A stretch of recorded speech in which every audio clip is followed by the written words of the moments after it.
Vous écoutez Tech Café, le rendez-vous hebdomadaire sur l'actu tech et ses enjeux de société.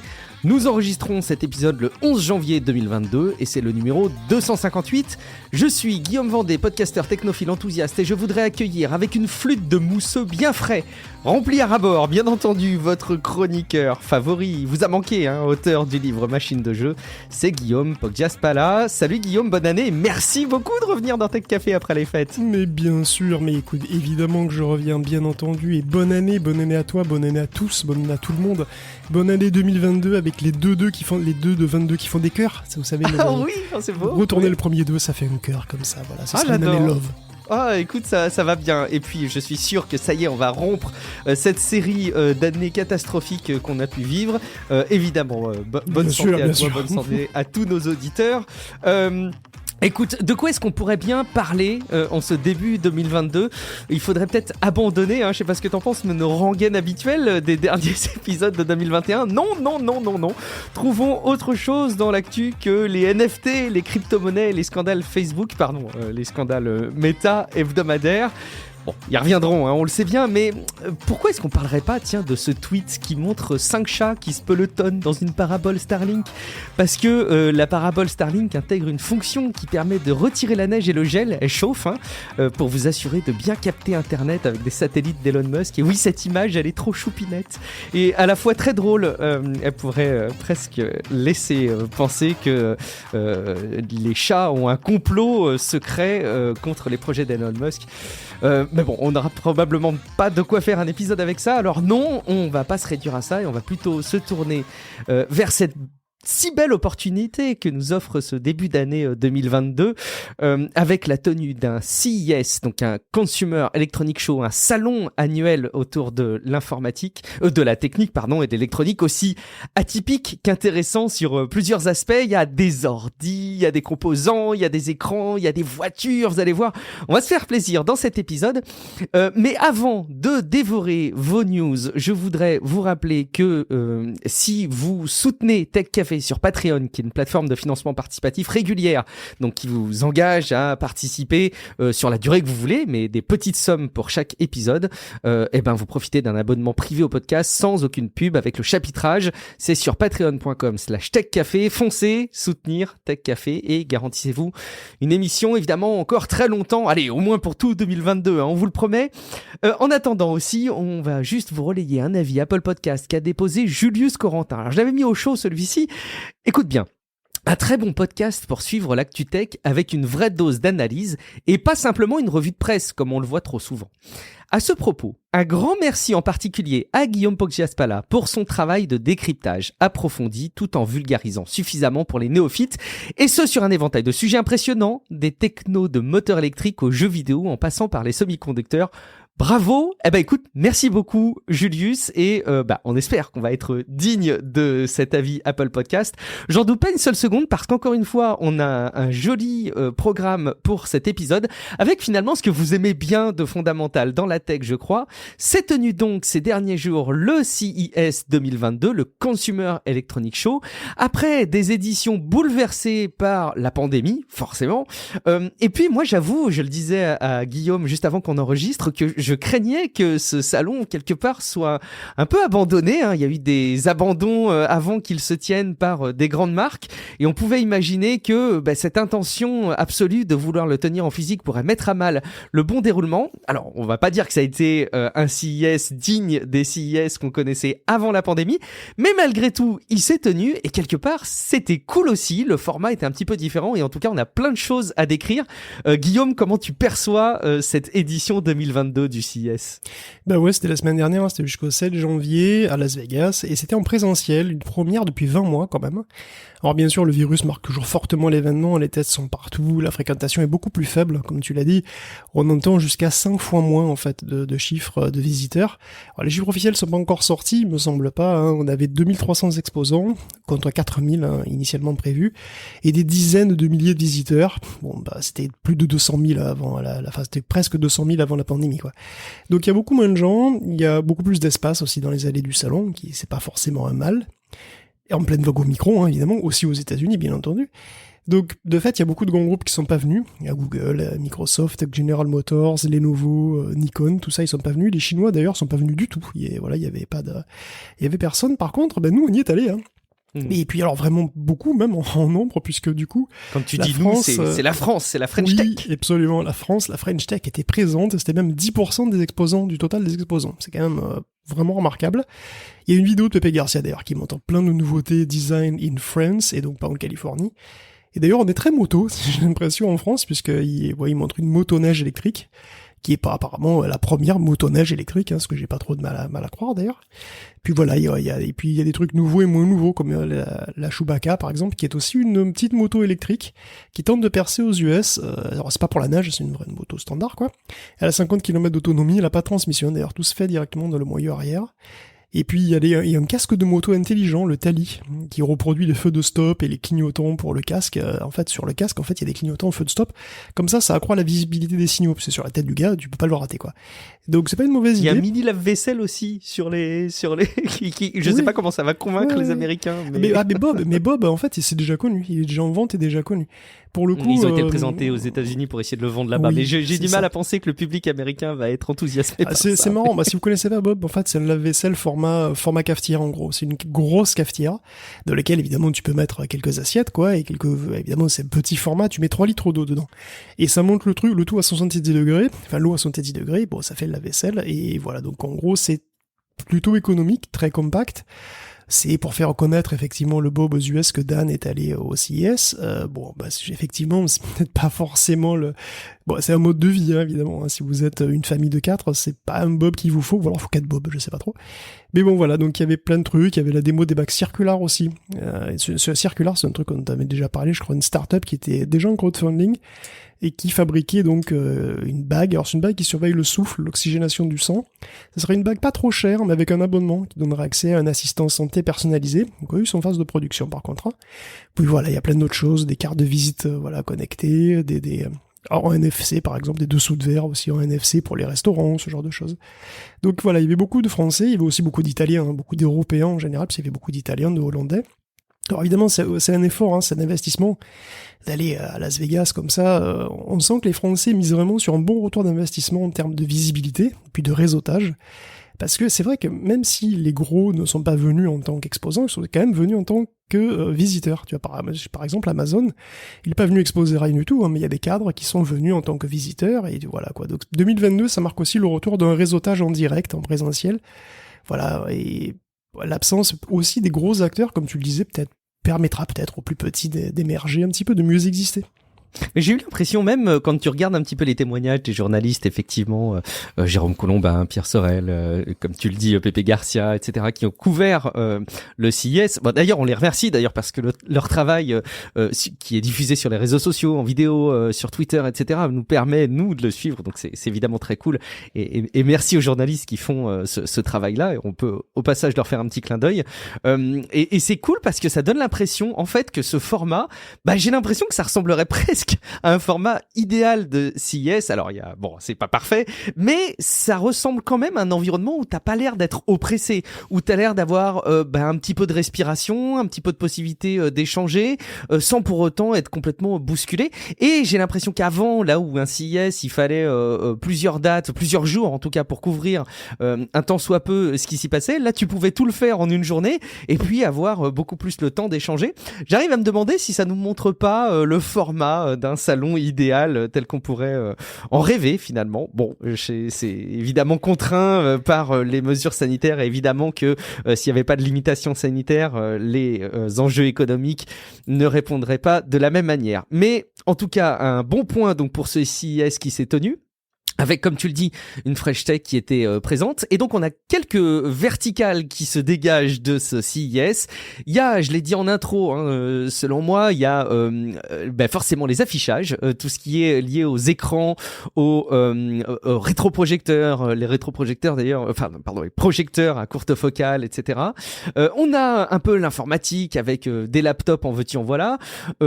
Guillaume, qu'est-ce qui t'a marqué, toi, justement, sur ce que tu vas pouvoir passer dans la veille autour du CES ? CES? Bon, écoute, il y a quand même plein de trucs, et puis il y a plein de domaines. Le CES a été fidèle à la tradition, c'est quand même un énorme show à l'américaine aussi, avec une foule de produits, parfois nouveaux, parfois un peu moins nouveaux, parfois totalement concept.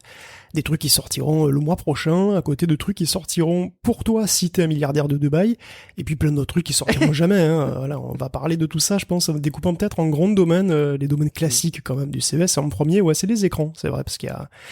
j'aurais pu dire les télévisions, parce que le CES c'est quand même le salon de la télé. Il y en a vraiment de toutes les marques, de toutes les tailles, toutes les technologies, des plus standards aux plus futuristes, comme ces écrans transparents qui commencent à se multiplier. Peut-être un jour, on pourra même en acheter à la Fnac sans devoir vendre ses reins, écoute, peut-être. Mais bon, je préfère parler d'écrans aussi parce qu'il y a eu des moniteurs d'ordinateur au CES, beaucoup, il y a beaucoup d'informatique bien sûr. Et cette année, la frontière se brouille pas mal entre les deux. Voilà, télé et moniteur, c'est des rôles qui sont parfois un peu interchangeables. Par exemple, LG dévoile une nouvelle gamme de télé qui va de 42 à 88 pouces en OLED. Alors c'est des écrans qui sont magnifiques bien sûr, avec des bordures super fines. Et en fait, un écran 42 pouces OLED 4K, c'est une belle télé. C'est vrai, en plus on peut plus facilement la caser un petit peu partout, mais c'est aussi un superbe écran de PC. Et les moniteurs de leur côté passent aussi pas mal à l'OLED. On en a chez Asus ou Alienware, et certains, comme le Smart Monitor M8 de chez Samsung, peuvent streamer la télé de manière autonome, comme une Smart TV en fait.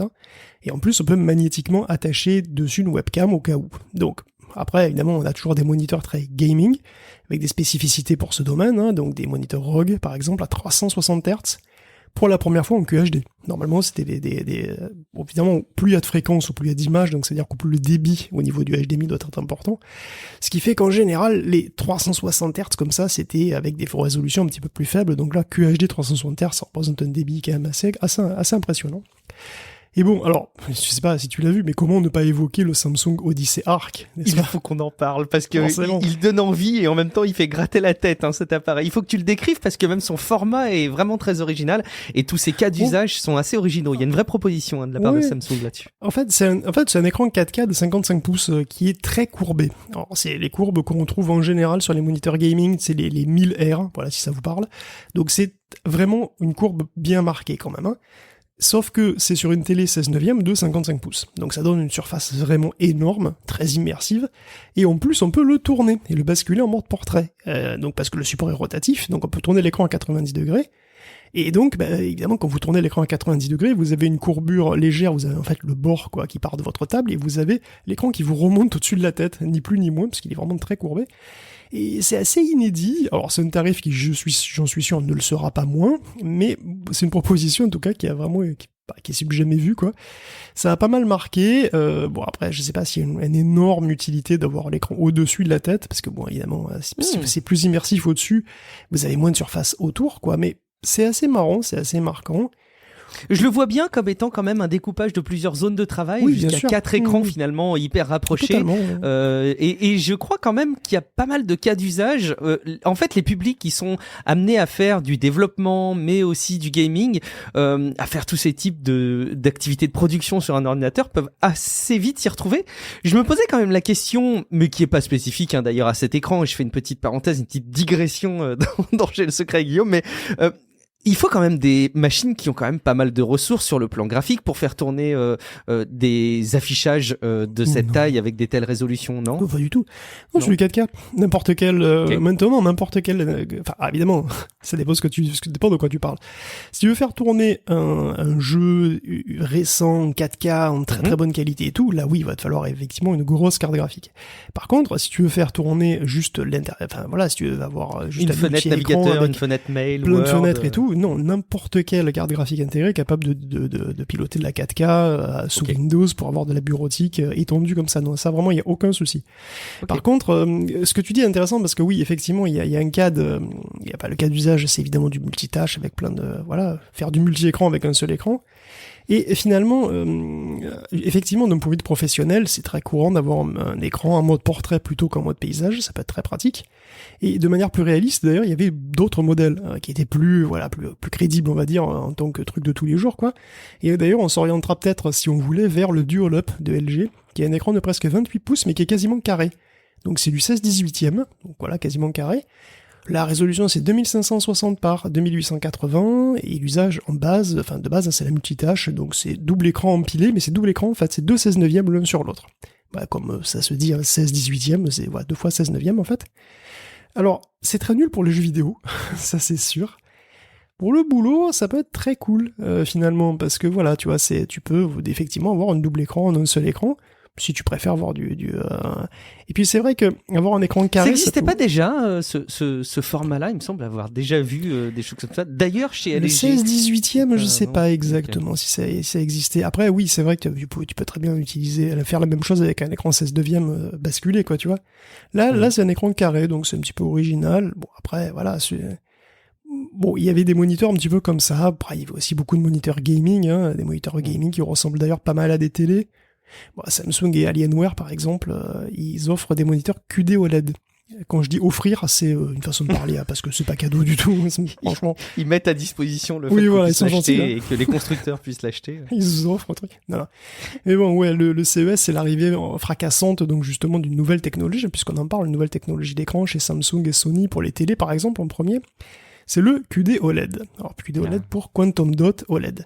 Il faut s'y retrouver, parce que je sais, pour en parler assez régulièrement avec plein de monde, d'ailleurs parfois des assez technophiles, qui expriment le fait que l'environnement qui tourne autour des télés et des écrans et les terminologies qu'il peut y avoir, on se paume très très vite. Il faut que tu nous apportes un petit peu de pédagogie avec les grands problèmes qu'on a autour de l'OLED, etc. Et pourtant, on en a déjà fait des épisodes qui relaient ça, mais c'est important qu'on remette au goût du jour. Oui, il y a une multiplication des technologies et des variantes en fait de technologies aussi.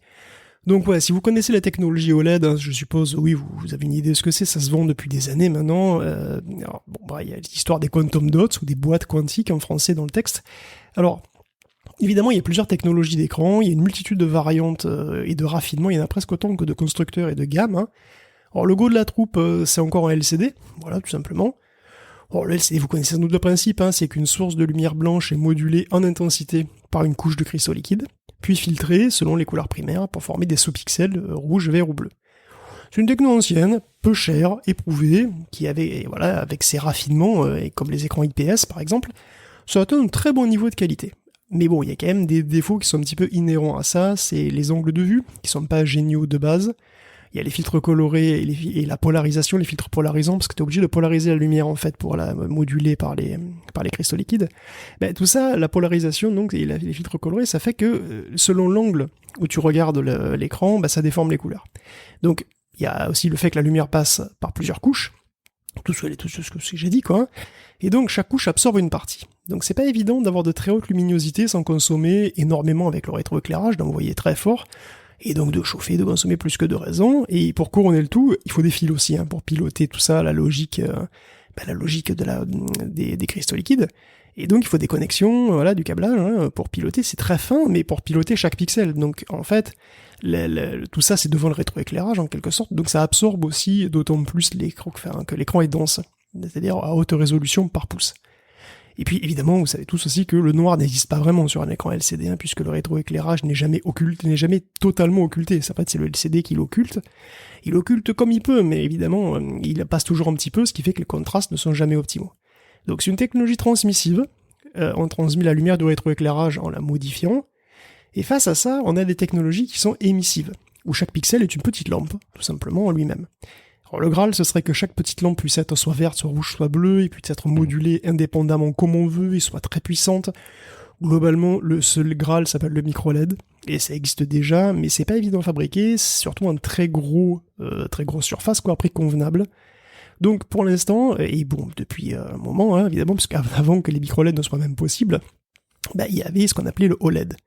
OLED, c'est pour Organic LED, tout simplement, donc des diodes organiques. Alors elles émettent leur propre lumière, organique ou pas, c'est le même principe, de toute façon elles émettent leur propre lumière, et donc on peut les éteindre, et du coup quand elles sont éteintes, du coup ça fait forcément du noir complet, et donc là où on veut on fait du noir complet, donc on a des noirs parfaits, on a un meilleur contraste, on n'a pas de rétroéclairage, on a une structure qui est donc plus fine, plus simple, on a des écrans plus fins, mais le problème c'est que c'est aussi plus fragile, c'est que les OLED sont moins endurantes que les LED, les LED d'un silicium quoi. Elles se dégradent à peu près 4 fois plus vite, elles sont moins puissantes aussi, ça dépend de la couleur, en plus le rendement en luminosité est pas le même selon la couleur, et c'est pas très bon quand tu fais des écrans HDR qui ont non seulement une large dynamique de couleur, mais aussi une grande dynamique de luminosité. Donc tu veux conserver un maximum de détails à la fois dans les zones très sombres, ça va, mais aussi dans les zones très lumineuses, et là c'est beaucoup plus compliqué avec les OLED. Donc les OLED sont très bons en termes de nombre de couleurs, d'étendue chromatique, quoi, mais c'est plus difficile quand il faut envoyer beaucoup de lumière. Et d'ailleurs, souvent, il faut même utiliser des filtres colorés sur l'OLED, parce que du coup, pour bénéficier des meilleures couleurs, enfin en tout cas, pour utiliser les couleurs qui ont le meilleur rendement, au terme de luminosité, souvent c'est le bleu. Du coup, ce qu'on fait, c'est que on peut aussi en arriver à faire de la lumière blanche en mélangeant du jaune et du bleu. Et après, tu mets des filtres colorés pour faire les sous-pixels. Du coup, qui dit filtre coloré dit absorption, dit diffusion. Donc après, les angles de vision sont moins bons, alors qu'ils sont potentiellement parfaits avec de l'OLED. Donc tout ça, c'est difficile. C'est aussi une affaire de compromis, pas mal. Et du coup, arrive aussi ce qu'on appelle maintenant les quantum dots, ou points quantiques, ou boîtes quantiques, selon les terminologies. Alors, c'est quoi un quantum dot ? C'est une nanoparticule, en fait. C'est une particule qui fait entre 2 et 7 nanomètres, par là. Et ce sont des molécules qui font entre 15 et 150 atomes, qui sont ensuite empaquetés, parce que on les laisse pas toutes seules, en fait, ce sont des sortes de cristaux. On les empaquette dans des petites boules de lipides, un petit peu comme un virus d'ailleurs, ça me fait penser un petit peu à un virus. Mais bon, vous inquiétez pas. Par les temps qui courent, c'est pas forcément rassurant. C'est pas étonnant. L'image est parlante. Voilà, donc en gros, c'est c'est des grosses molécules, plus ou moins grosses, qu'on empaquette dans des petites boules, juste pour les protéger, quoi. Hein, et ensuite, on met dans un petit contenant, quoi, dans une petite boîte. Et finalement, ces petits composants transparents, alors parce que les quantum dots, en fait, ils ont une particularité tout à fait précise. Donc vous mettez vos petites boules dans une petite boîte, et en fait, ce qui est marrant, c'est que ils brillent de différentes manières selon leur taille, au sens de la fluorescence. C'est-à-dire, tu lui envoies donc en gros, tu prends une petite boîte, tu envoies une lumière d'une longueur d'onde fixe sur une particule de 15 atomes, et elle va renvoyer une lumière bleue. Si tu fais exactement la même chose avec tu l'éclaires avec la même lumière de la même longueur d'onde, avec une particule de 155 atomes, elle va renvoyer de la lumière rouge. Bon, donc vous me direz, ça fait quand même bien passer un filtre coloré, ton truc, tu mets de la lumière, t'as la lumière qui rentre, t'as la lumière qui sort, ça fait beaucoup penser à un filtre coloré. C'est pas complètement faux, mais ce qui est intéressant, c'est que les boîtes quantiques, en fait, n'absorbent que très très peu. C'est-à-dire que le rendement entre le nombre de photons qui est reçu et le nombre de photons qui est émis est très très bon. Donc le schéma est le suivant. En gros, pour une télé QLED, il faut imaginer une télé OLED qui a une multitude de tout petits pixels bleus. Voilà, elle a que des pixels bleus. C'est une télé bleue, en fait. Et par-dessus, on met un gros panneau avec des myriades de triplés, de petites boîtes quantiques de tailles différentes, et de telle manière que chaque triplet soit bleu. Donc devant, tu vois, tu prends 3 pixels bleus. 15 atomes bleus. Voilà, tu vas 3 pixels bleus, et devant ces 3 pixels bleus, tu mets 3 petites boîtes quantiques, une qui émet quand elle reçoit du bleu, du vert, du rouge, l'autre du bleu et l'autre du vert. Voilà. Bon. Donc en gros, tu fais des sous-pixels comme ça, avec des petites boîtes quantiques, et ça remplace le filtre coloré, tout simplement. Sauf que c'est pas un filtre qui absorbe, c'est un filtre qui est excité et qui réémet de la lumière, et qui la réémet sans dispersion, et qui la réémet avec un excellent rendement. Donc en gros, on a un écran OLED qui conserve tous ses avantages, mais en étant plus brillant. Parce que le problème avec l'OLED et le HDR dans les hautes lumières est en partie résolu, hein, le tout avec des solutions technologiques qui sont déjà connues, parce que le quantum dot, c'est des trucs que vous voyez dans les magasins depuis très longtemps, et les OLED aussi en fait. Donc marier les deux, c'est marier deux technologies qui sont plutôt bien maîtrisées quand même. Et du coup, les QD OLED sont bientôt disponibles dans tous les darty, quoi. Hein. C'est Samsung et Sony seront les premiers, je crois, sur les grosses diagonales. Bon après, évidemment, ça c'est un petit peu théorique encore, puisque voilà, il faudra quand même regarder les performances réelles et les prix, bien entendu, auxquels seront vendus. Voilà, réponse dans les numériques en cours d'année, comme d'habitude, hein, de toute façon. Samsung, le groupe, c'est évidemment une myriade d'entités. Il y a Samsung Display qui fabrique les écrans, mais il n'y a pas encore de mise en application, j'allais dire même commerciale, de TV QD OLED chez Samsung, hein, Guillaume. Je crois qu'ils en ont pas annoncé au CES. Pardon, le QD... Décidément, ça commence bien. Non. Et bonne santé surtout. Et bonne santé. Surtout la santé, c'est important.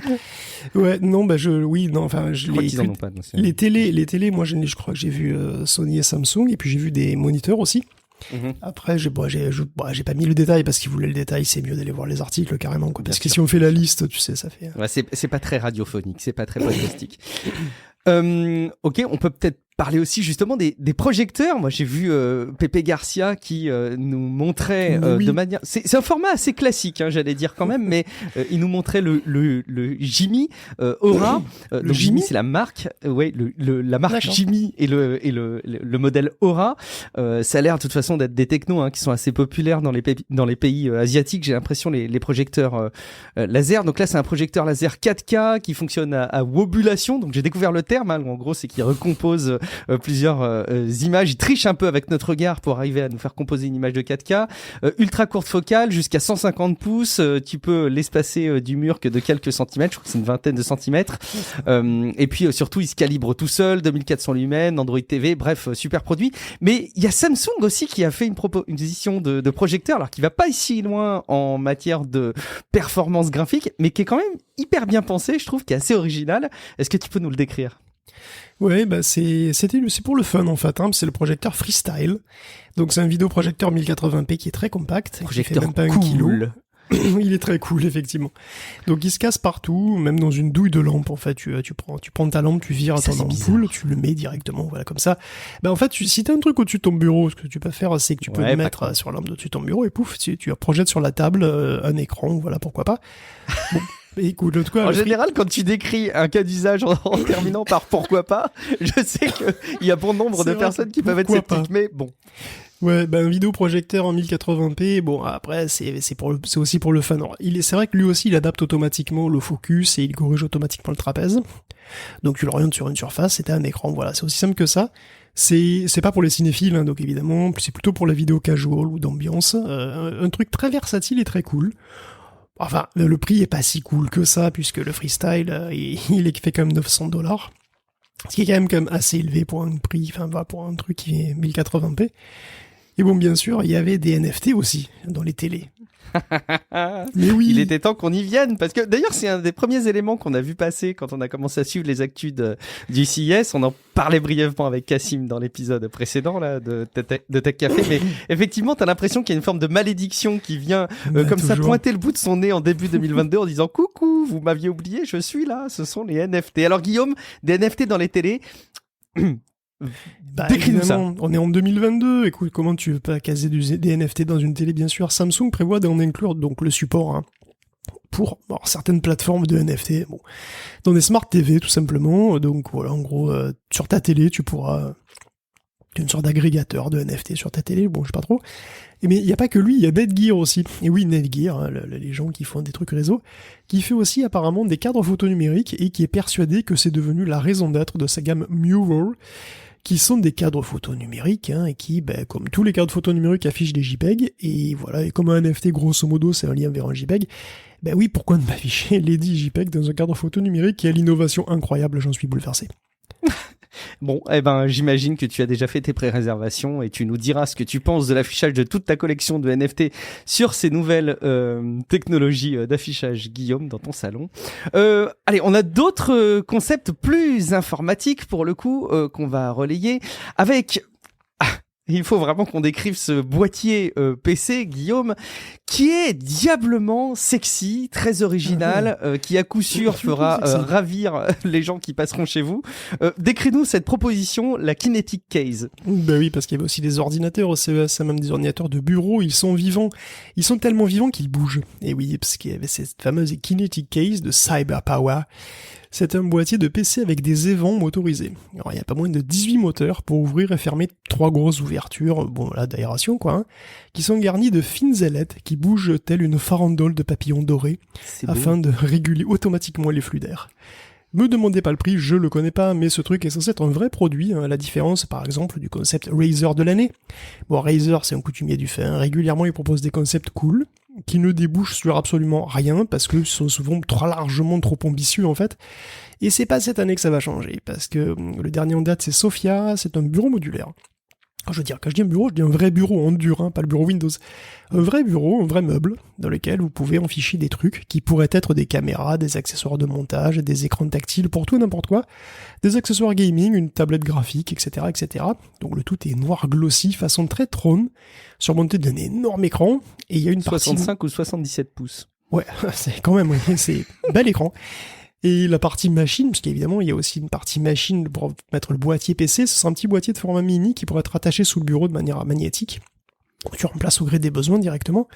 Une fusion totale du meuble bureau et du PC de bureau, flashy, futuriste, et qui n'arrivera jamais, malheureusement, ou pas, en fait, je sais pas trop.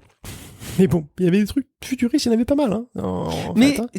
Tu sais, tu dis ça n'arrivera jamais, et je pense qu'on est tous d'accord. D'ailleurs, il y a juste à regarder la taille d'écran par rapport au recul. J'ai du mal à penser qui pourra utiliser ça, même si on imagine des divisions de l'écran en plusieurs fenêtres. Bon, bref, je vois mal comment on peut utiliser ça dans la réalité. Mais quelque part, c'est malgré tout sympa. Je trouve ça enthousiasmant qu'il y ait ces idées assez improbables. C'est aussi ça qu'on aime dans ces salons, c'est ces propositions ubuesques de choses qu'on se doute bien n'arriveront jamais dans notre salon, mais qu'on aime bien voir parce que parmi cette myriade de propositions, il y en a forcément derrière qui auront des usages et des petites évolutions dans nos usages qui pourront être sympas. C'est le cas aussi pour les ordinateurs, Guillaume. Ouais, parce que oui, toujours futuriste, mais qui arrivera par contre bel et bien, en tout cas, au moins si tu es un émir du Qatar, il y a les lâchages annuels des constructeurs sur les PC portables. Donc par exemple, il y a la tablette pliante de 17 pouces d'Asus. Alors le concept c'est le même que le Galaxy Fold, hein, tout simplement, mais sauf que c'est une tablette de 17 pouces. Alors une version 14 qui est prévue aussi.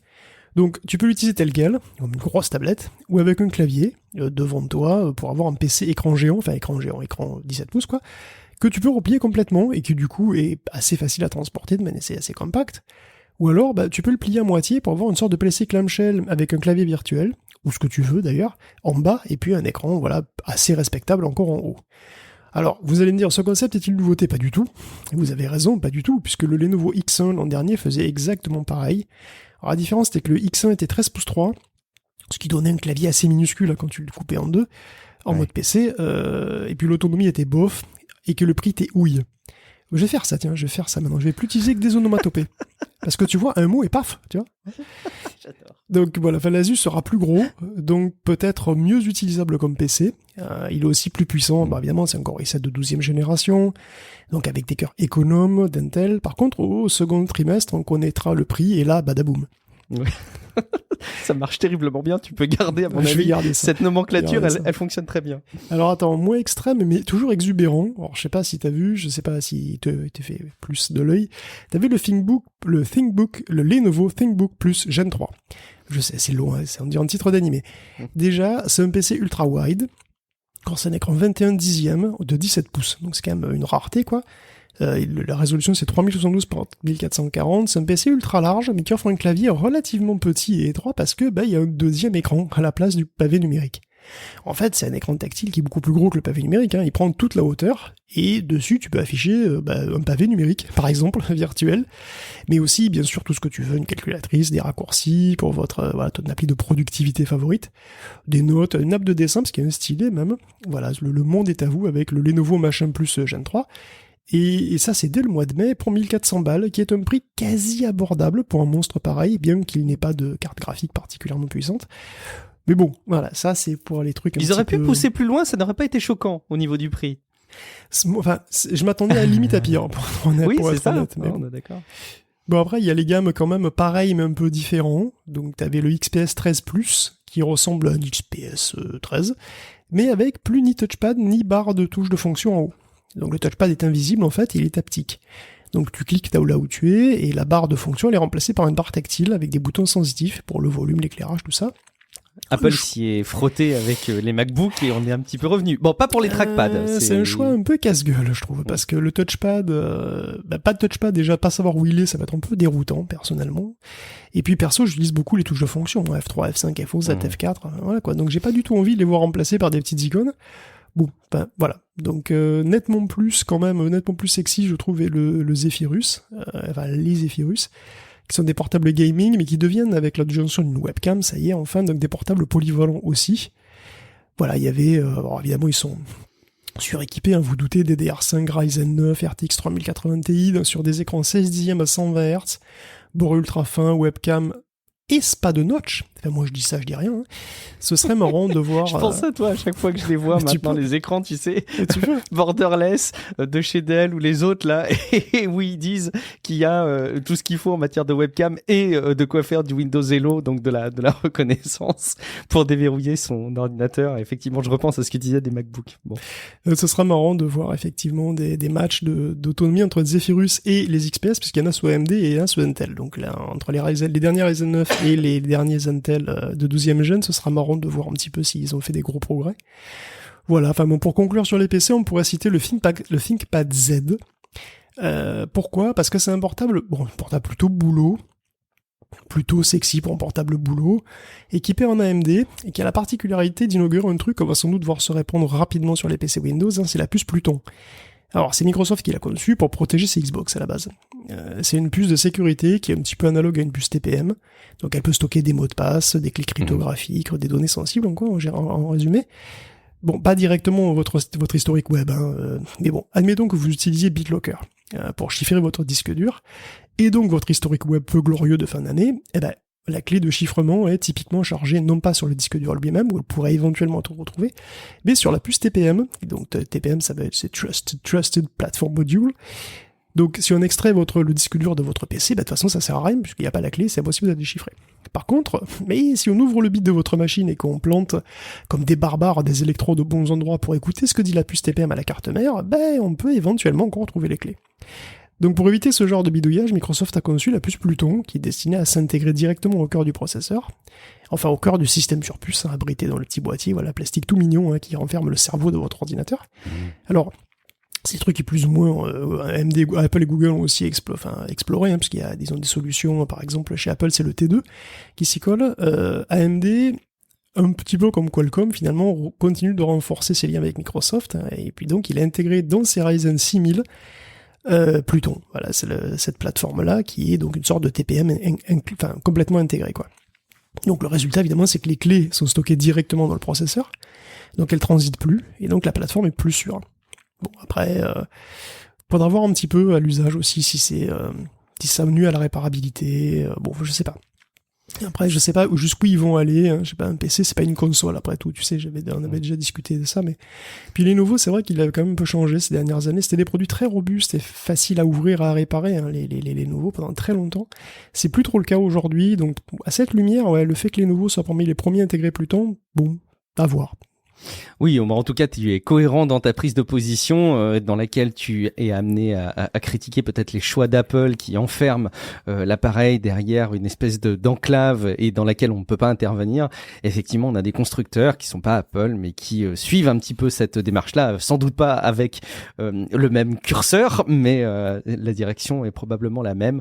Il n'y a pas forcément systématiquement de quoi s'en réjouir. Écoute, ce qu'on peut se dire, c'est peut-être tant mieux pour la sécurité, au final. Peut-être que c'est ça qu'on peut se dire.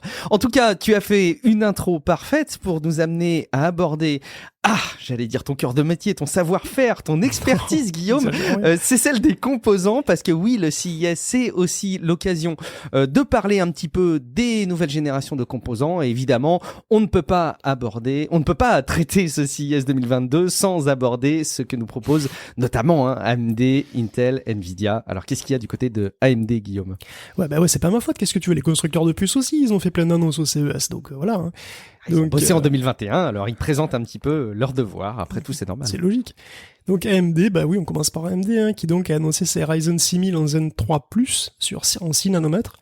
Donc on a pour toutes les bourses de 4 à 8 cœurs, donc de 8 à 16 threads, de 15 à 45 watts, et des fréquences qui peuvent aller jusqu'à 5 GHz pour les plus hautes gammes en turbo. Donc petit aparté d'ailleurs sur la série 5000, la technologie de cache 3D dont on avait parlé dans un épisode précédent sera enfin disponible sur un unique modèle, le Ryzen 7 5800 X3D, en tout cas dans un premier temps, quoi. Donc cette magnifique machine sera un octocœur avec 96 mégaoctets de cache L3 empilés donc sur la puce elle-même. On avait expliqué le principe. Et sa fréquence est relativement modeste du coup, puisque elle plafonne à 3,4 GHz, mais du coup la quantité gargantuesque de L3 fait plus que compenser la perte de fréquence. Enfin, en tout cas c'est Robert Hallock, le technico-commercial de chez AMD, qui le dit. Bon, grande nouveauté pour la série 6000, puisqu'on parle quand même de la nouvelle série. C'est le passage des GPU intégrés. Donc tu vois, on disait tout à l'heure, oui, les GPU intégrés sont largement assez puissants pour la 4K, même plus que ça, puisque là on passe à du RDNA 2, Donc c'est l'architecture moderne des Radeon qui est utilisée notamment dans les séries Xbox Series et les PlayStation 5. Donc c'est très notable parce que c'est une architecture plus moderne et plus puissante évidemment et qu'elle ouvre a priori le ray tracing au PC sans carte graphique dédiée. Alors, évidemment il faudra faire des grosses concessions par rapport à des vrais Radeon externes, mais c'est quand même une évolution intéressante.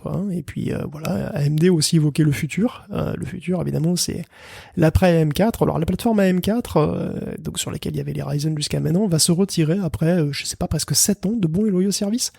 Alors, il faut quand même le souligner, c'est vraiment cool, parce que AMD a été remarquable, je trouve, dans la longévité de la M4. Souvent, une carte mère assez obsolète au bout de 2 générations, quoi, globalement. Ça dure 3-4 ans, max. La M4, c'est vraiment un exemple à suivre, je pense. Et donc, la M5 arrive pour le DDR5. Donc, le DDR5, c'est notablement différent du DDR4, en tout cas. Enfin, c'est pas, voilà, les cartes mères sont pas compatibles. Et l'architecture Zen 4 des Ryzen 7000, qui arrive donc pour le deuxième semestre 2022, ça se basera sur de la M5. AMD a annoncé qu'ils espèrent faire durer la M5 aussi. Donc, c'est tout ce qu'on lui souhaite vraiment. Et puis bon, voilà, il y a eu aussi quelques cartes graphiques de chez AMD. Bon, à propos, évidemment, c'est un match qui se joue aussi et surtout sur l'entrée et le milieu de gamme, et finalement, la proposition la plus intrigante qu'ils ont fait, finalement, c'est la 6500 XT. C'est une carte à $200, relativement modeste, donc du coup, avec 4 Go de RAM et 24 unités, mais c'est peut-être une des seules que vous trouverez en boutique. Parce que la 6500 XT, elle est délibérément étudiée pour dégoûter les mineurs d'Ethereum. Puisqu'en fait, il n'y a pas beaucoup de mémoire, 4 Go c'est pas énorme, et surtout le bus mémoire est famélique, 64 bits. Donc c'est une carte qui est complètement inutile pour miner de l'Ethereum. Par contre, elle peut quand même faire tourner des jeux, parce que, alors évidemment, elle développe quand même 5,7 teraflops, puisqu'elle a finalement un cœur qui est pas si dégueulasse, mais évidemment, il faut pas saturer sa mémoire, ni au niveau de la taille, ni au niveau de la bande passante, donc c'est-à-dire que c'est du jeu en 1080p, avec des textures pas trop énormes, mais on peut quand même pouvoir bien s'amuser avec quand même. Espérons que les mesures anti-minage ne nuisent pas trop au jeu lui-même. Mais c'est marrant de voir à quelles extrémités les constructeurs sont arrivés pour essayer de réserver finalement de manière certaine des cartes graphiques aux joueurs, parce qu'on se souvient des limiteurs artificiels qui avaient été rajoutés par GeForce dans leur machine pour essayer de contrer ce phénomène. Bon là au moins il y a pas de limiteur, c'est juste que la carte est pas assez puissante, quoi. L'ombre des crypto-monnaies et des pratiques de minage plane sur ce CES malgré tout. On peut parler aussi de la nouvelle génération chez Intel, Guillaume, avec de l'Alder Lake à tous les vents, j'allais dire. Oh écoute, Alder Lake, donc 12e génération, il y a eu des annonces pour milieu de gamme portable, il y a pas moins de 22 processeurs qui ont été annoncés, 22 plus que je vais vous lister ici une par une. Non, je déconne, bien sûr que non, il y en a pour tous les goûts, entre 2 et 16 cœurs, le 16 cœurs en 8 par 8, en 8 plus 8, je veux dire. Donc c'est entre 2,8 et 5,2 GHz, entre 42 et $589. Alors, pour résumer, on peut dire que le premier i3 offre 4 cœurs à 4,3 GHz, c'est pour moins de $100. Ce qui est un tarif relativement compétitif, et là on trouve le premier 6 cœurs à $167, ce qui est pas si mal. Aucune de ces puces est un double cluster. Donc ça veut dire que pour avoir les fameux clusters, vous savez, les cœurs performants et les cœurs économes, il faut aller jusqu'au i5 12600 pour aller en 6 plus 4, et là c'est $264. 10 cœurs pour $264, est-ce que c'est un mauvais deal ? J'ai pas trop l'impression, c'est pas si donné que ça, parce que les cœurs, c'est pas si mal que ça, puisque les cœurs économes quand même, donc 6 plus 4, ça veut dire qu'il y a 4 cœurs économes, et les 4 cœurs économes sont quand même relativement puissants, donc ils comptent pas pour rien dans la puissance générale du truc, donc c'est pas si mal. Bon, voilà, à côté de la pléthore de processeurs, par contre, c'était bien morne si tu voulais des nouvelles de Arc, les futurs GPU, les futures cartes graphiques d'Intel, qui vont sortir un jour, mais en fait je sais pas quand, parce que subrepticement, Intel a viré premier trimestre de son site web. Donc je sais pas, ce sera sans doute pas premier trimestre, mais en 2022 de sûr. Non, attends, c'est sûr, 2022 de sûr. Bon, donc trop rien sur les GPU Intel, et puis bon, il y avait des trucs qu'on peut conclure sur les GPU Nvidia. Donc on a eu droit à un nouveau monstre, le 3090 Ti, le dernier gros ampère GA102, qui est même, évidemment, il est plus mieux. Tu sais combien il bouffe ? Il bouffe 450 watts. La carte bouffe 450 watts à elle toute seule, je rigole pas. C'est un peu le Hummer du GPU, quoi. Enfin, c'est même pire que ça, c'est un dragster à ce niveau-là, j'ai l'impression. Donc ok, ça aligne du 40 teraflops. Donc le 3090 aligné du 36 teraflops, enfin quand même c'est 100 watts de plus. Bon, sinon on a des versions un petit peu remaniées de 3080, 3070, 3050 avec plus de RAM, voilà. Et puis Nvidia est aussi très content d'annoncer qu'il y a une pelletée d'autres jeux qui vont utiliser ces fonctionnalités. Donc RTX ou DLSS au choix. Bon, il y avait Dying Light 2, Escape from Tarkov. Il y avait God of War aussi, voilà. Donc DLSS ou RTX, hein, comme j'ai dit, c'est un des deux. Le DLSS, comme toujours, donne des résultats impressionnants. Le RTX, évidemment, c'est plus subtil. Puis ça dépend des conditions. Voilà, vous pouvez, si ça vous intéresse, vous pouvez voir évidemment par vous-même dans la vidéo qui est liée dans les notes. Merci pour cette revue complète de tout ce qui sera abrité dans nos boîtes de plastique d'ordinateur dans les mois ou plutôt les années à venir dans certains cas. Mais le CES, c'était aussi, et j'avais pas souvenir que c'était autant le cas les années précédentes. Alors est-ce que ça s'accentue ou est-ce que c'est une vraie nouveauté? Je ne sais pas, mais en tout cas, on a de la voiture au CES. On a de la voiture qui se veut évidemment électrique, qui se veut dans l'air du temps, moderne et connectée, bien entendu, et un acteur qui avait déjà présenté un modèle mais qui en a présenté un second que je n'avais même pas en tête. Moi je savais même pas du tout que c'était un acteur qui s'était embarqué dans la voiture. C'est Sony, Guillaume. Moi je croyais qu'il faisait que des consoles et des appareils photo. Non mais c'est clairement la grosse caricature, pardon. Oh là là, tu sais que c'est pas complètement enfin si, c'est quand même inattendu. Non. Mais c'est vrai, le CES c'est désormais aussi un salon de l'auto. C'était déjà un petit peu le cas l'an dernier. Attention, c'est de l'auto électrique. Alors, si t'es pas électrique, tu rentres pas au CNSA, il y a un vigile à l'entrée. Bon, c'est simple, tout le monde s'y met, mais t'as raison, même Sony. Et c'est pas une blague, hein, Sony lance une nouvelle boîte même, enfin une nouvelle filiale, qui s'appelle Sony Mobility Inc. Le Inc est important, je suppose. Et voilà, donc il en profite pour nous montrer un prototype qui s'appelle le Vision S2, S02. Et c'est effectivement une voiture connectée 5G, qui intègre beaucoup de capteurs, 40 capteurs, caméra, lidar, ultrason, tout le team. À quoi sert la 5G au passage ? Alors, ça sert à se connecter à Internet. C'est vrai, c'est important. Ça sert à se connecter au cloud. En fait, bon, ils imaginent que voilà, il y aura plein d'applications avec l'application, que ce soit pour conduite autonome ou pas, mais en vérité, bon. De toute façon, que ce soit 5G ou 4G, c'est pas grave. En tout cas, c'est connecté. Il y a des écrans partout, de toute façon, en guise de tableau de bord, aussi pour le passager, puis qui peut regarder Netflix ou jouer à Fortnite à fond à côté du chauffeur. Wow. Et encore, ça, on le voit pas dans la vidéo. Il y a une vidéo de concept qui est d'une surprenante banalité, puisque ça montre globalement une meuf qui prend sa caisse pour aller faire des photos dans la pampa. Et puis c'est tout. On dirait une pub de parfum, j'ai pas compris. Parce qu'elle conduit en plus, hein. Je veux dire, c'est pas une voiture du tout autonome, elle conduit juste sa caisse. Bon, voilà. Et la vidéo UX, donc User Experience, montre plein de trucs avec des écrans qui ne me paraissent pas plus marquants que ça, surtout pour un concept car. Après, si on y réfléchit, c'est sûr que Sony produit et conçoit des capteurs, beaucoup, et parmi les meilleurs, des capteurs CMOS, des capteurs SPAD, donc des capteurs 3D, des sortes de photos 3D, quoi, des lidars. Donc, avoir une branche spécialisée mobilité, c'est totalement cohérent. De là à faire vraiment des voitures complètes de A à Z, ça me paraissait superflu, mais bon, voilà, l'avenir nous le dira. Écoute, est-ce que, bon, je suppose que toi, est-ce que tu as flashé sur la BMW X ? Alors, j'ai pas forcément flashé sur la BMW X, mais par contre, là, bon, déjà, on dessine Sony comme étant un constructeur de voitures, donc il y a un côté un peu film d'anticipation futuristique qui se réalise, parce que tu sais, c'est ces marques qui sont dans la technologie, qu'on n'aurait pas vu dans les voitures et qui, du coup, s'embarquent dedans. Oh, les méga corpos qui font tout, quoi. C'est ça, c'est exactement ça. Je fais une petite parenthèse d'ailleurs pour dire qu'il y a des marques qu'on n'aurait pas vues sur les segments dans lesquels on évoque aujourd'hui. On va pas les relayer forcément en détail, mais on a Nokia qui a présenté des smartphones super pas chers, parce que super accessibles. Mais bon, enfin, c'est une petite parenthèse qu'on va clore très rapidement.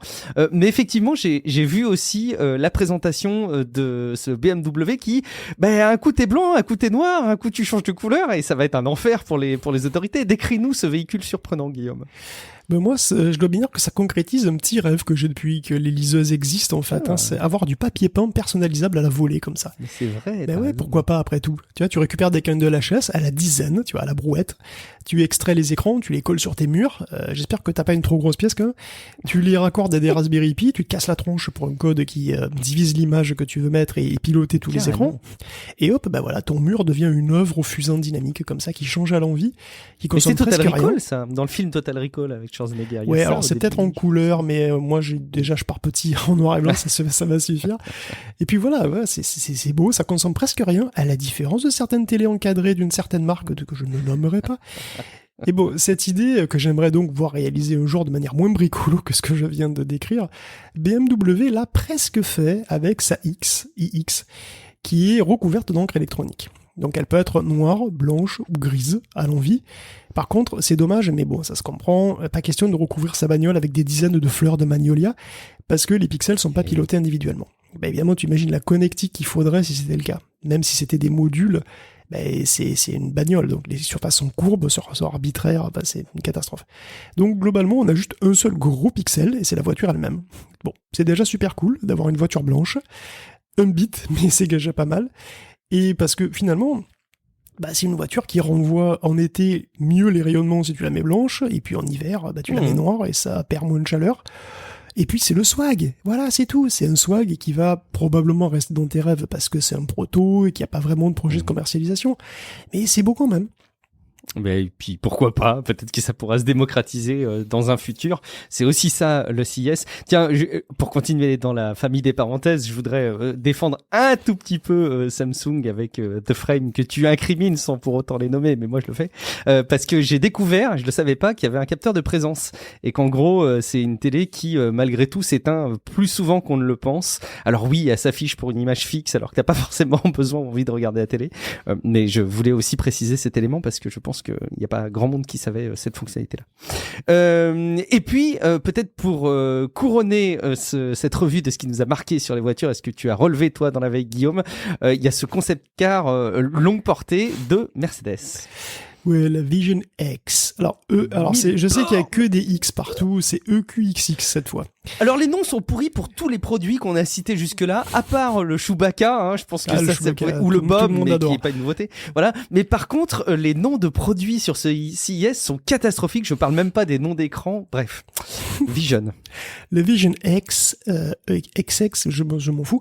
C'est un concept car électrique qui mise tout sur l'autonomie, effectivement, qui atteint un résultat de 1000 km sur une charge.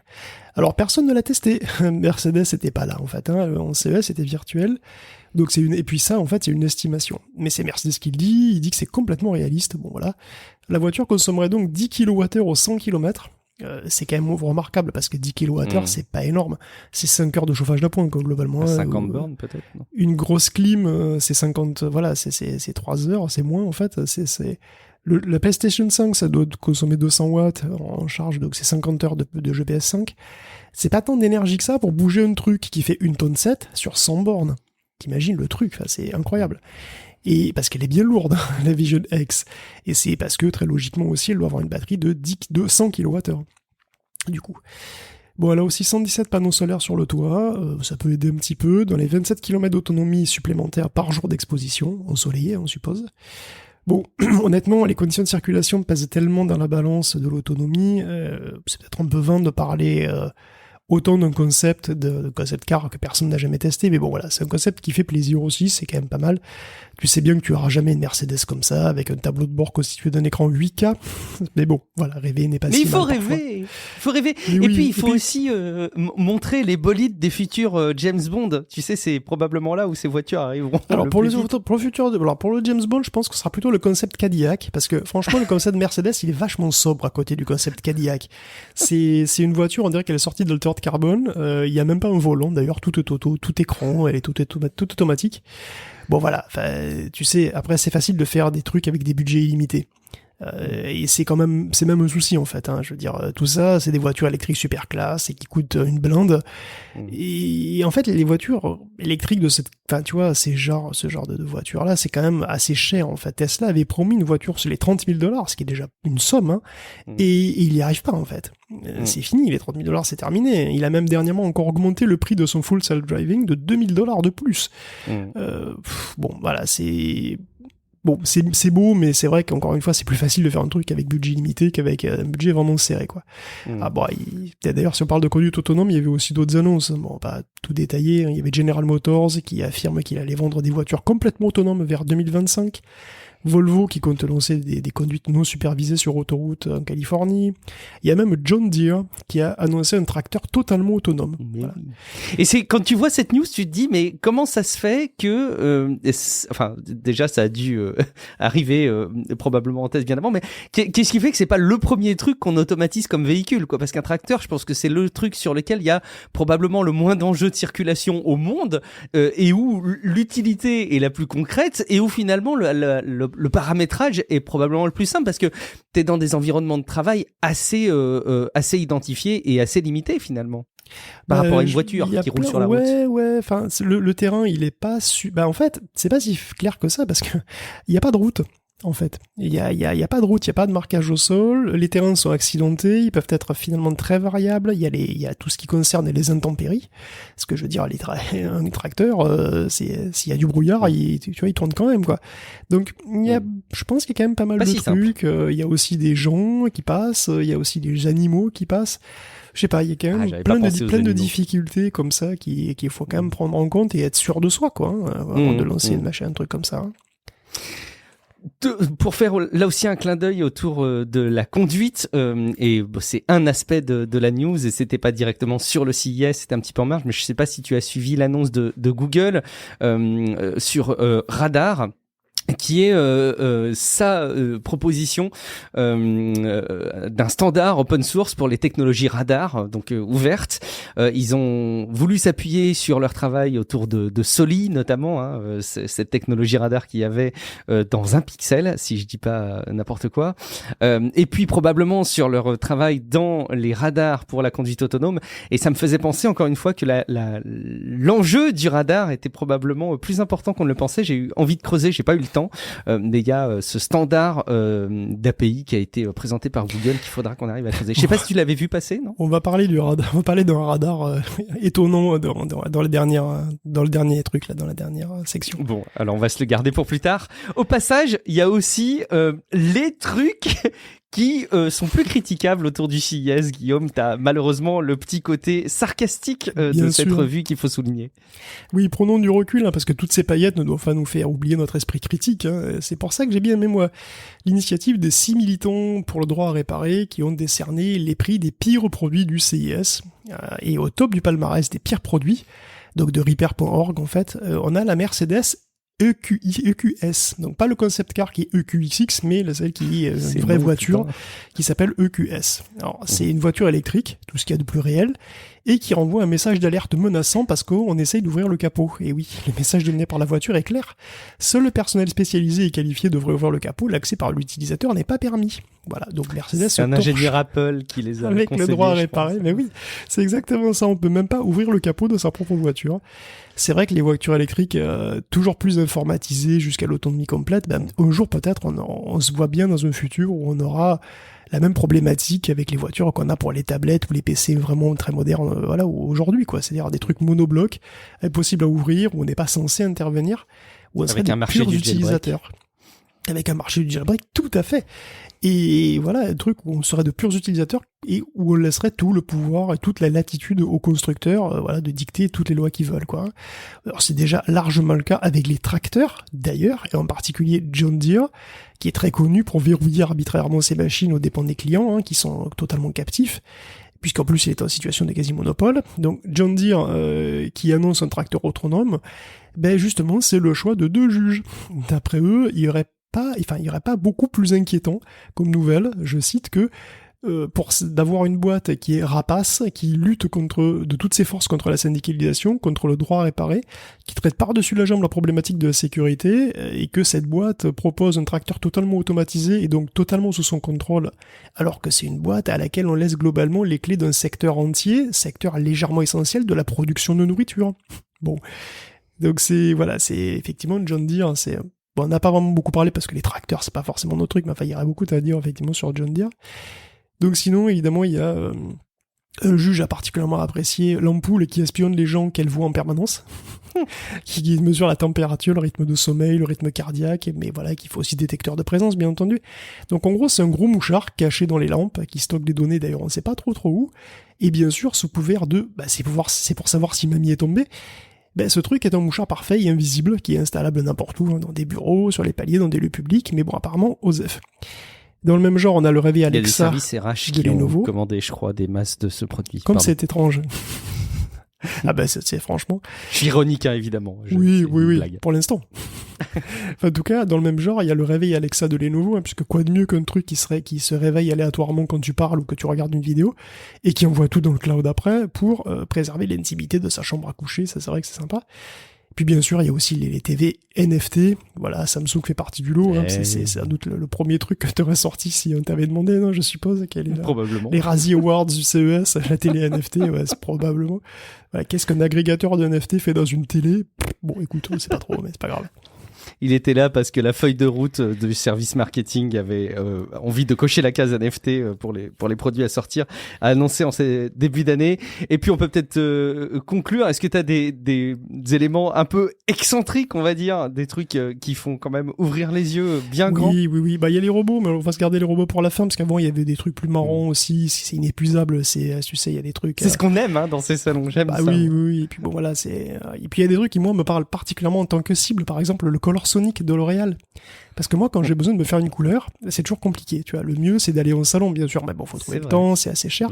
Parfois, tu veux juste te faire des mèches en plus. Donc voilà, ce serait peut-être plus pratique de faire ça dans sa salle de bain. Et le Color Sonic, c'est une sorte de peigne / pinceau aérographe qui étale une couleur choisie sur les cheveux en se coiffant, globalement. C'est tellement le futur. La quantité juste nécessaire de couleur est envoyée sur ton abondante chevelure. Bien sûr, on peut assombrir une teinte, sinon il faut faire une décoloration auparavant. Et bon, c'est vrai qu'outre mon incroyable crinière, j'ai également une musculature impressionnante que je dois entretenir quasi quotidiennement, tu sais bien, exercice, prise de masse, repos, sèche. Et tu répètes, voilà, c'est une discipline difficile, mais qui me permet d'exceller au crossfit, qui est, comme vous le savez tous, mon autre grande passion. Donc la balance est mon allié fidèle dans ma passion fitness. Eh bien, c'est un chemin semé d'embûches, le fitness. Un soda par ici, un gâteau par là, et patatras. Mon pourcentage de lipides s'envole. Alors jusqu'à présent, Samantha, ma balance appelle en ce mètre, me révélait sans prendre de gants les fois où... Samantha, c'est toi qui l'as appelé comme ça ou... Pourquoi pas? Pourquoi pas? Il y a des fleurs dessus. Donc me révélait sans prendre de gants les fois où j'avais pas été à la hauteur, tu vois. Samantha était franche, mais bon, évidemment, elle manque un peu de clairvoyance parce que la pauvre, finalement, elle a que 2 électrodes pour mesurer le courant qui traverse mes pieds. Et donc, si elle peut faire ce qu'elle veut du bas de mon corps, Samantha reste aveugle au reste et moi, secrètement, j'en voulais plus. Mais je ne pouvais pas lui en vouloir aussi d'ignorer la graisse et traîtresse qui s'accumule à bas bruit autour de mes viscères, de mes bras qui se ramollissent ou de mon menton quasi double. Mais tout va changer avec Withing et sa balance body scan dotée de 6 électrodes, dont 2 dans une poignée que vous tenez à bout de bras. Donc elle peut traquer le moindre gramme de lipides où qu'il se cache, au bas des fesses ou au lobe des oreilles. Ça va loin quand même. Hein. Je vais enfin savoir combien d'eau, de gras, d'os et de bas morceaux je suis composé comme ça jour après jour. Précisément. Mieux, elle permet aussi de mesurer le rythme cardiaque, ainsi que la sudation de mes pieds pour surveiller l'état de mes nerfs. Elle va même me donner une estimation de mon âge artériel, que je m'attends à être de 18 ans tout au plus. Tout ça grâce au quinoa et au rooibos à l'hibiscus. Et alors, dès que la body scan sera autorisée à la vente, bien sûr, parce que c'est pas encore le cas, hein, je dirai adieu à Samantha, on aura passé de bons moments, mais il faut avancer. Voilà, avec Withings, il y a de nouvelles aventures fitness qui m'attendent. Ça me fait de la peine pour Samantha, dis donc. Ouais, je comprends. Et je pense aussi que tu serais pas complète dans ta revue si tu nous expliquais pas les enjeux que tu as autour de la surveillance de la santé de ton chien. Oui, l'autre gadget qui est tapé dans l'œil, c'est pour chien. Moi, j'en ai pas. Par contre, toi, t'as des enfants, donc finalement, je me disais... Je croyais que t'allais dire toi t'as un chat. Mais oui, t'as raison. Pour mes enfants, ça peut marcher. Le collier Invoxia, bien sûr, qui est un collier GPS pour chien, pour gros chien, donc finalement. Mais il a aussi une autre fonction. Enfant. Ou gros chien ou petit enfant. Il a des radars qui mesurent la respiration et le rythme cardiaque du chien. Alors, ce qui est fort, c'est qu'en fait, les ondes radars sont pas arrêtées par les poils. Donc, les capteurs, qui donc sont sur le collier, en regard du cou du chien, voilà, ils sont sur le collier, il peut être mis tranquillou, le collier est un petit peu lâche, comme ça. Et tu peux monitorer les paramètres vitaux de Toby, quand il court, quand il mange, quand il dort et qu'il se rêve avec la chienne du voisin, etc. Bon. Un gadget qui peut être utile si le chien en question est malade ou sort de chirurgie, mais sinon je vois pas trop, même si c'est une belle prouesse technique. Ouais, je pense que c'est aussi marrant que tout le quantified self qu'on peut avoir sur soi. Et bon, j'imagine que quand on a un chien et qu'on est passionné d'activité sportive avec son chien, ça peut être rigolo à regarder. Après tout, j'allais te dire... Pourquoi pas. Mais effectivement, on doit conclure quand même ce CES avec ton péché mignon, les robots, Guillaume, les robots. Oui, bah c'est le péché mignon de Hyundai surtout. Chez Hyundai, on aime les robots. Ils ont même acheté 80% de Boston Dynamics d'ailleurs. Donc ils ont présenté une vidéo un petit peu étrange de leur vision du futur, un futur où tout serait robotisé, ou à peu près. Hein. Alors ils parlent d'exosquelettes, ça existe déjà, c'est de plus en plus répandu. Ça permet de soulager les travailleurs et les personnes avec des soucis de mobilité au sens large. Alors dans la vidéo, ça va plus loin, puisque l'héroïne de la vidéo est une octogénaire qui a un porte-canne robot qui lui ramène sa canne.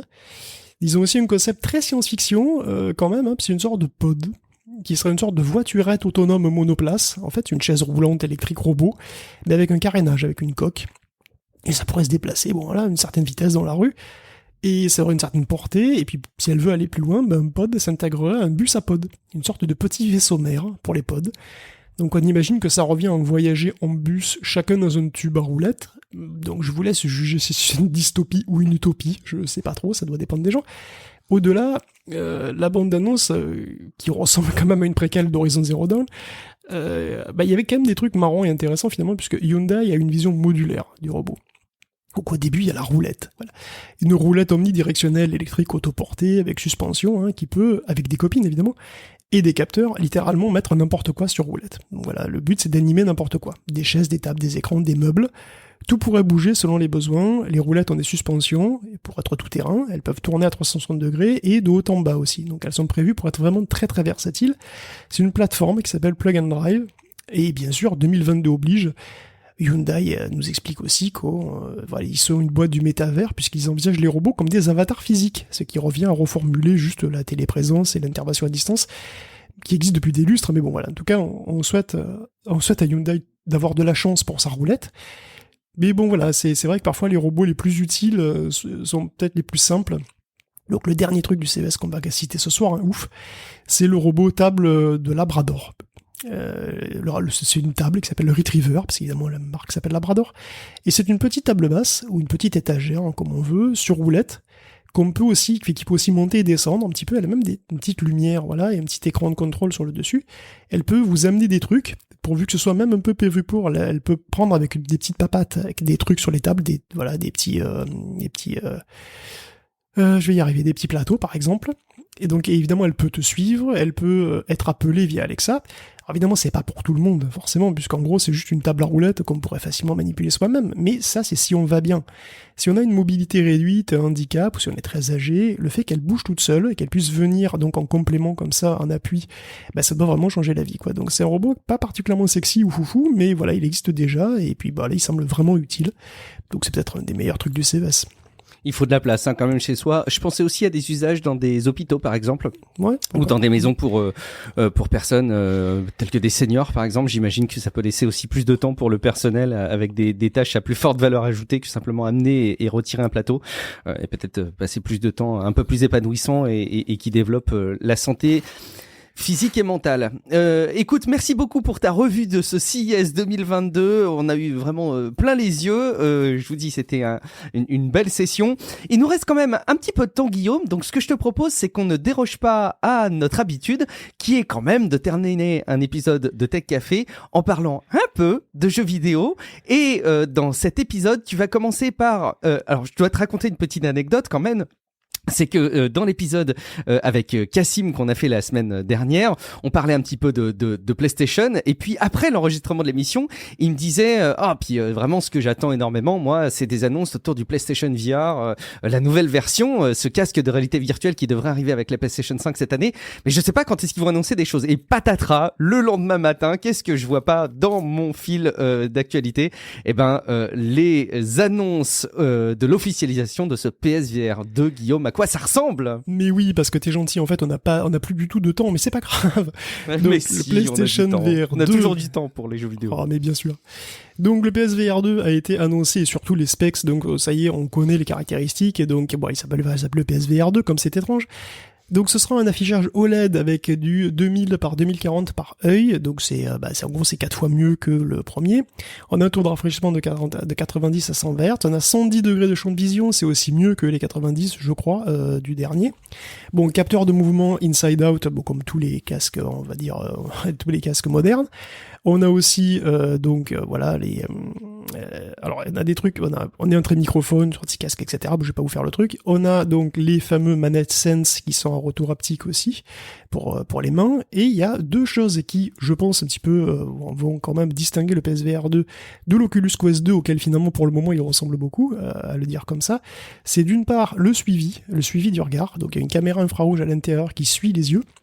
Donc, ce qui veut dire que le casque sait où vous regardez, et ça c'est extrêmement important pour plusieurs raisons. Alors la première raison ce serait déjà de pouvoir ajuster le focus dans les jeux. Ensuite c'est une information supplémentaire qui est à la disposition des développeurs qui savent très exactement où vous regardez, qui peuvent réagir en conséquence. Et surtout ça donc rend possible le rendu fovéal. Donc le rendu fovéal c'est quoi ? C'est que votre œil il a en gros une seule petite zone qui est toute petite, là, sur laquelle vous voyez clair, c'est là où vous regardez, là où votre regard porte, et tout autour, la vision périphérique, elle est complètement dégueulasse, elle a une résolution débile. Ce qui veut dire qu'en fait, c'est pas la peine, quand vous avez une grande image, de tout rendre avec une super résolution. Parce que de toute façon, vous ne voyez clair que là où vous regardez. Alors évidemment, votre regard bouge, ce qui fait que il faut savoir où vous regardez pour rendre uniquement ce que vous regardez, en tout cas uniquement une zone autour de ce que vous regardez, avec la pleine résolution, et puis tout le reste, on peut le rendre en résolution 4 ou 8 fois inférieure, et ça, en fait, vous en rendrez pas compte. Sauf que si on fait ça, bah évidemment, on économise énormément de puissance de calcul, puisqu'on n'a pas besoin de rendre l'intégralité de l'image, mais uniquement la région fovéale. Donc le rendu fovéal, c'est la clé pour, disons peut-être, allez, on va dire, à la louche, doubler la capacité de calcul d'une PlayStation 5 gratuitement, j'allais dire, puisque vous n'avez pas besoin de rendre autant d'images que ce que vous devriez. Et bon, pour envoyer quand même du 4K à 120 Hz, il faut quand même pas mal de puissance. Donc c'est quand même vraiment intéressant d'avoir cette nouvelle fonction. Et le deuxième truc qui est assez original, je trouve, c'est le retour haptique dans le casque. Puisqu'en fait, il y aura un petit moteur dans le casque qui renverra des vibrations. Alors ça pourrait être pour les battements de cœur, ça pourrait être pour des vibrations pour des accélérations. Donc en gros, vous avez des retours haptiques dans les mains, et on sait que les retours haptiques sont très bons sur PlayStation 5. Vous allez avoir un truc de ce goût-là dans le casque pour la tête, pour des nouvelles sensations. Ça, c'est quand même aussi, je trouve, assez original. Et donc, écoute, oui, ça pourrait être intéressant. En plus, il y a Guerrilla qui a annoncé Horizon, donc un spin-off, on va dire, de la série Horizon Zero Dawn, qui s'appelle Horizon Call of a Mountain, qui est un nouveau jeu avec un nouveau protagoniste et qui sera donc compatible et exclusif PlayStation VR 2. Et c'est vrai que j'aimerais bien pouvoir tester ça dans une Fnac à un moment donné, quoi. Eh ben écoute, on a hâte d'en savoir plus. C'était en tout cas une officialisation. Évidemment, on n'a pas de date de sortie ni de prix. Ce sera probablement très cher. J'espère pas. Tu sais que le PSVR avait un prix relativement contenu. J'espère que le PSVR 2 aussi. Bon, on verra. Oui. Écoute, on le souhaite. Tant mieux si c'est le cas. Tant mieux. Soyons enthousiastes. T'as raison. Un rachat dans le monde du jeu vidéo, l'éditeur dont le logo représente un toutou, aussi connu comme étant l'éditeur de, par exemple, Farmville. Oh là, je vais passer du temps moi derrière Farmville, est racheté, Guillaume. Mais oui, mais justement, Take-Two, je connais, tu connais, c'est un petit éditeur comme ça, au passage, qui possède des licences sympas, comme GTA ou Red Dead Redemption ou BioShock. Et oui, il vient de survivre Zynga. Et au moins qu'on puisse dire, c'est qu'il a pas regardé à la dépense, puisqu'il s'est fait plaisir. Ça lui a coûté 13 milliards de dollars presque. Je rappelle que Microsoft n'a payé que 7,5 milliards pour Bethesda. Bethesda qui, quand même, a les licences Elder Scrolls, Fallout, Doom, etc. quoi. Rien que ça. Est-ce que ça veut dire que Zynga rapporte plus d'argent ? C'est pas possible. Qu'est-ce qui explique ça ? Non, Zynga, lui, il a quoi ? Il a Farmville 2, Cityville, bon, je connais pas bien, en fait, mais c'est vrai que... Il a Boggle with Friends. Oh, mais il a des milliards de trucs, en fait. Zynga, c'est un géant du mobile, en fait. Il a racheté lui-même plein de studios, et il a un chiffre d'affaires annuel de 700 millions de dollars et 3000 employés. Alors, perso, j'avoue, aucun des jeux Zynga que j'ai trouvé grâce à Google ne me dit quoi que ce soit, mais il y en a des dizaines, de Golf Rival à Willy Wonka Casino ou Wizard of Oz Magic Match, en passant par Empire Puzzle. Il en a des tétrachiers. Alors, c'est comme ça qu'il fonctionne, et ça marche, puisqu'il revendique quand même 168 millions d'utilisateurs cumulés, et Take-Two, lui, il est pas présent, en gros, sur le marché du mobile, et c'est un marché qui pèse au bas mot 100 milliards de dollars par an, qui est en augmentation constante, donc on a un peu l'impression que c'est la pris d'un coup. Take-Two s'est pris d'une envie irrésistible d'investir dans le marché mobile, à tel point qu'il a acheté Zynga 64% au-dessus du prix du marché, si on considère son actuel cours boursier. Bon, c'est pas la première fois qu'un gros éditeur console PC rachète à prix d'or un studio mobile, puisque Activision avait racheté King pour 6 milliards en 2015, et il a bien fait. Parce que King lui rapporte aujourd'hui presque un tiers du pognon qu'il gagne. Un exemple qui a peut-être inspiré Take-Two, c'est Call of Duty Mobile par exemple, qui pourrait avoir rapporté 1 milliard en 2021. Donc qui sait combien pourrait rapporter un GTA Online mobile. Voilà, peut-être que ça vaut effectivement 12 milliards ou pas, je sais pas, on verra bien. Bon, ils ont dû faire leur analyse avec pas mal de réflexions et de comparatifs avant de dépenser une telle somme. En tout cas, je leur souhaite. Tu connais pas Words with Friends ? T'as jamais joué à ça ? Aucune. Je te demande, faut qu'on fasse une partie ensemble, tu verras. D'autres éléments en jeu vidéo, Guillaume, avec évidemment, encore une fois, ce spectre de 2021 qui continue à planer sur 2022. Ouais, c'est l'anniversaire de Castlevania, voilà, joyeux anniversaire Castlevania, smack. Donc Konami s'est rendu compte que c'était l'anniversaire de Castlevania, du coup, trop logiquement, il s'est dit, il faut qu'on nous fasse des cadeaux. Et oui, c'est vrai, quoi. Je veux dire, un anniversaire, c'est l'occasion idéale de pomper du fric aux gens qui t'aiment. C'est quand même la tradition. Hein. Et les traditions, c'est important. Donc Konami a passé 2 heures à torcher 4 illustrations et 2 vidéos d'émulateurs NES, et il a pondu des NFT dessus parce que c'est la mode. Il a foutu ça sur OpenSea, et maintenant il attend qu'on lui file du pognon. Et un maximum de pognon, puisque c'est une enchère. Donc voilà, c'est comme ça qu'à l'heure où je vous parle, on se retrouve avec $341 d'enchères sur une vidéo NES de 2 minutes 19. Je précise que vous ne payez pas pour la vidéo, hein, parce qu'elle sera pas dans le NFT. Elle est trop grosse, elle fait 84 mégaoctets. Alors comment je le sais? C'est parce que je l'ai téléchargé le plus simplement du monde avec une extension qui s'appelle Download Helper. Du reste, tout le monde peut l'avoir dans son navigateur, comme tous les autres mémorabilia Konami, hein, bien sûr. Ce que vous payez, c'est le fait d'écrire simplement votre pseudo en face de l'URL de cette vidéo dans la blockchain Ethereum. Hein, vous devenez propriétaire de rien. Oui, parce que Konami utilise Ethereum, donc l'écologie, tout ça, bah les couilles. Il essaye même pas de faire semblant. Au moins Ubisoft, il a choisi une blockchain sobre en énergie, c'est à tes os. Konami aux œufs, filez du pognon. Allez, filez du pognon, allez. Falloir s'habituer, hein. Pour l'instant, le NFT, c'est, pour beaucoup, c'est une grosse boîte noire, avec marqué dessus, pognon facile et rapide. Donc, c'est assez logique que les éditeurs, en perte de vitesse, peut-être, hein, je sais pas, se ruent là-dessus. Moi, je me souviens de ces infâmes rendus 3D de cartouches Atari 2600 NFT, qui d'ailleurs, Atari qui va lancer son propre Atari Token, puisque Atari sait plus faire de jeux, il sait plus faire de consoles, tu sais qu'on attend toujours la VCS revisitée, hein. Donc il se lance à corps perdu dans la crypto, un peu comme GameStop, qui continue à poster d'énormes pertes d'année après année, enfin en tout cas qui s'accroissent, hein, puisqu'il y a 103 millions au dernier trimestre, qui est une perte 20 millions de pertes en plus que l'année d'avant. Son cours ne doit son salut qu'à la mode des mêmes stocks, en fait, à GameStop. Hein, et donc, oui, GameStop, du coup, annonce avoir 20 personnes qui travaillent à lancer une plateforme de NFT. Après tout, il a rien à perdre. Bon, c'est malheureux, mais parce que c'est pas du jeu vidéo, ça, je veux dire, c'est du mercantilisme pur. Hein, les grands éditeurs veulent un nouveau canal de revenus, c'est tout. Donc Square Enix aussi s'est fendu d'un communiqué qui intègre consciencieusement tous les mois la mode. Metaverse, NFT, Play to Earn. Voilà, tout ça serait des tendances majeures du jeu vidéo. Ben, en fait, non, parce que c'est pas du jeu vidéo. C'est acheter des DLC ou des JPEG ou des JPEG de copies d'écran comme ça, à prix d'or et spéculer dessus, c'est pas du jeu vidéo, hein, c'est... Et puis bon, pouvoir revendre des modes ou des niveaux, ça me fait maison, bah ça se fait depuis longtemps, tu vois. Puis mettre le fric au cœur du jeu aussi, ça se fait un peu déjà, et puis ça se termine pas forcément bien. Faut se souvenir de Diablo ou des modes payants de Skyrim. Bon, enfin, l'espoir est quand même permis, puisque très étonnamment, Sega reste pour le moment à l'écart de cette tendance. Sega assure évidemment explorer les options. Cela dit, si c'est perçu uniquement comme une manière de faire du fric, et pour le moment difficile de le percevoir autrement, hein, Konami, ben ils le feront pas. Eh ben écoute, tant mieux si on a un Sega emblématique qui s'oppose en faux sur l'utilisation abusive de NFT. Merci beaucoup en tout cas Guillaume pour cette revue très complète du NFT. Ça viendra. Mais aussi du CES 2022. Et c'était important. Écoutez, c'est un vrai plaisir de vous retrouver dans Tech Café.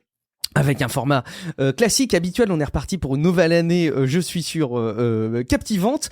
Mais on ne déroge pas non plus à notre règle, en vous rappelant que d'une part, si vous êtes arrivé jusque-là dans cet épisode, c'est que ça vous a intéressé, informé, diverti, et que donc vous êtes tout à fait une personne parfaitement adaptée à aller jeter un coup d'œil à la plateforme de financement participatif récurrente qui est Patreon, à l'adresse patreon.com/techcafé, pour voir comment vous pouvez soutenir Tech Café. Et évidemment, on doit aussi vous rappeler où on peut nous retrouver, à commencer par toi Guillaume. Alors, en 2022, je retrousse mes manches et je te pose la question, où est-ce qu'on peut te retrouver sur Internet? Ah ben moi je suis déjà sur le bon camp en train d'essayer d'acheter des brouettes de canne de la chasse. Ok, on va essayer de retrouver ton pseudo sur le bon coin, Guillaume. On va te retrouver. Je suis Guillaume Vendée, vous me retrouvez sur guillaumevendée.fr. Et puis en attendant, on se retrouve très très très très vite dans un nouvel épisode de Tech Café. Ciao à toutes et à tous. Ciao à tous. Et bonne année. Et bonne année, oui, bonne année.